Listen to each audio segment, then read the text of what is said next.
Patay sarado na mahigit 20 barko ng China ang baho de Masinloc sa West Philippine Sea. Batay sa monitoring ng Philippine Coast Guard at isang maritime security expert, ang isa sa mga barko ng Chinese Navy warship nag-radio challenge sa PCG aircraft na nagpapatrolya kahapon sa lugar. May unang balita si Jonathan Andal.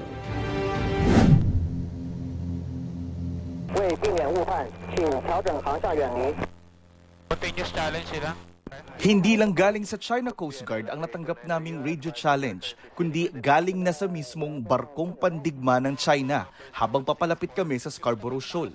This is Chinese Navy warship 556 approaching to the China's territorial airspace. Follow your course and keep away to avoid misunderstanding. Pero hindi nagpatinag ang kasama naming mga piloto. This Philippine Coast Guard being an islander, you do not possess any legal authority to patrol within the Philippines Exclusive Economic Zone. Ang misyon ng Philippine Coast Guard magpatrolya sa Baho de Masinloc o Scarborough Shoal. Hindi pa man kami nakalalapit doon, nagpakita na ng puwersa ang China. May nakita na kami rito mga barko ng China Coast Guard, pero meron din kaming nakitang mga barkong pandigma ng China na nakadeploy dito. Sa atin naman, sa Pilipinas, meron tayong barko ng Philippine Coast Guard na nandito. Maya-maya pa, may lumilipad na ring chopper mula sa panig ng China. May chopper, sir. May chopper na lumilipad dito. Mukhang galing doon sa barkong pandigma ng China.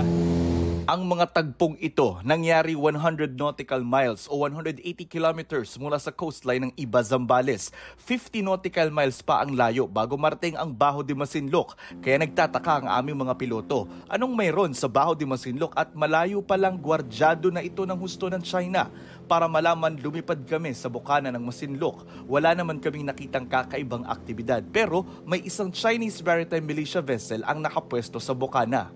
Makikita rin yan sa satellite image na ito ng maritime security expert na si Ray Powell, isang barko sa bukana ng Masinloc habang sandamakmak na barko ng China ang nakapaligid dito. Mula Himpapawid, nakita namin ang 2 barkong pandigma ng China, 2 Chinese Coast Guard ships at 2 Chinese militia vessel. Ayon sa Philippine Coast Guard, umaabot na sa 25 ang mga barko ng China sa Masinloc. Ang Pilipinas naman may 2 Coast Guard ships, isang fish carrier at 30 bangka ng mga mangingisdang Pinoy. Concerning in a way na if we're going to look at the Filipino fishermen being harassed ng mga Chinese maritime forces na to dahil ma-prevent nila ang ating mga kababayang mga isda to move forward towards Baho de Masinloc.